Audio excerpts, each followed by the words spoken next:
Mais qui est le chevalier blanc? Salut!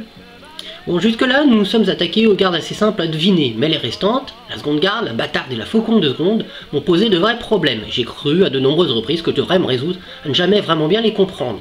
J'ai dû retourner le manuel dans tous les sens et le regarder dans son intégralité, et l'aborder avec des yeux neufs, avant de trouver les indices qui me manquaient. On va se concentrer aujourd'hui sur la seconde garde, dont tout le reste va découler. À l'épée seule, c'est une garde qui n'est pas très utilisée. Elle n'apparaît qu'à partir de la troisième partie, juste avant les feintes. Et comme le Ricardiano a une évidente progression pédagogique, cela indique que cette garde n'est pas une garde facile à utiliser. Elle n'est pas du tout pour les débutants. Voici en bleu sa première apparition. Il y a comme ça 10 pièces, qui si on les regarde dans leur ensemble ne nous donnent pas vraiment d'indice clair, mais cependant nous permettent de remarquer quelques faits marquants, qui seront confirmés par les feintes tirées de ces pièces. Tout d'abord le plus étrange, jamais on attaque directement à partir de cette garde. On lance des feintes, on part, mais jamais on attaque en première intention. Les attaques contre cette garde viennent de tous côtés et hauteur. Cette garde ne semble pas directement bloquer les lignes et nous laisse apparemment à découvert. Cette garde est donc une garde d'invite et de provocation, destinée à faire réagir l'adversaire, mais pas une garde offensive. Ni même une vraie garde défensive. Bien sûr, on peut parer très essentiellement en demi-couverte et de tous côtés, tout comme la première garde, mais cela nécessite d'en bouger. Un autre fait encore plus étrange, c'est qu'à part de cette garde, on ne peut faire que des feintes souhaites, mais que des feintes de coups de pointe.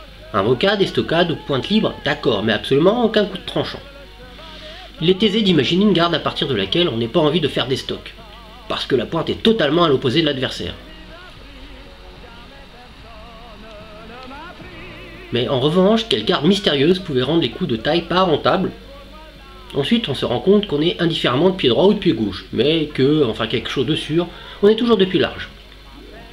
Jamais l'adversaire n'utilise cette garde, donc elle est probablement plus répandue, mais c'est dommage car du coup on n'apprend pas ses points faibles. On peut aussi remarquer que jamais l'adversaire ne tente de battre notre lame. Elle ne semble pas le gêner, cependant c'est une constante dans le Ricardiano, on est à peu près le seul à le faire, et cela ne permet pas vraiment d'en tirer des conclusions. Arrivé à ce stade, je n'avais pas beaucoup d'idées, mais avant d'abandonner, je suis allé regarder les autres armes pour voir si la seconde était utilisée, et si oui, dans quel cadre. Je me suis aperçu que c'était une des gardes les plus utilisées à l'épée Hirondache. En fait, une pièce se fait à partir de la première garde, une autre à partir de la seconde, et ainsi de suite. Elle est aussi assez utilisée à l'épée et poignard, qui conclut le traité. Mais surtout, c'est quasiment la seule garde utilisée à la pique, à part 2 pièces en faucon. On constate tout de même une nuance entre la seconde de l'épée et celle de la pique. À l'épée, en rouge, on voit au début des feintes que la seconde est de préférence utilisée basse, tandis qu'à la pique, en vert, elle est tenue haute ordinairement. Avoir une garde qui puisse être utilisée aussi bien marginalement à l'épée seule que de manière privilégiée avec une pique de 6-7 mètres de long m'a donc permis d'imaginer quelque chose.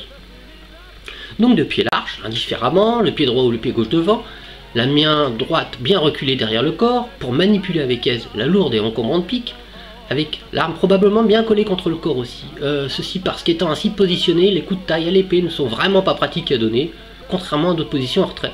Puis en outre, ça permet de bien stabiliser la pique.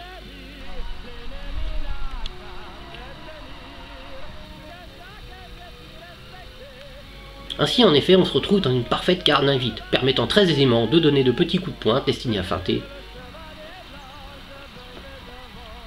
Donc finalement, on a probablement fini par trouver la fameuse seconde garde. Et dans le prochain cahier, on verra comment à partir de celle-ci, on peut en déduire les 2 gardes restantes, la garde du faucon de seconde et la bâtarde. Mais surtout, la quête de la seconde m'a permis de réaliser que le Ricardiano présente un système de combat multi-armes, quoique l'espadon soit clairement à part, avec une progression pédagogique, les bases étant au début, les pièces allant du plus simple au plus élaboré. On ne pourra pas, comme je le pensais le faire, ne traiter que l'épée seule sans s'occuper du reste, même si clairement c'est dans cette partie-là que l'on aborde tous les points essentiels. Il faudra donc que je traduise le texte en entier. J'ai déjà bien entamé cette tâche, mais grâce à cela et à toutes les indications qui traînent dans les manuscrits, on devrait pouvoir à la fin obtenir un traité de combat qui tienne la route, malgré l'absence totale de partie théorique.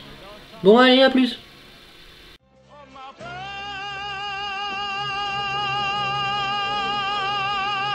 Le chevalet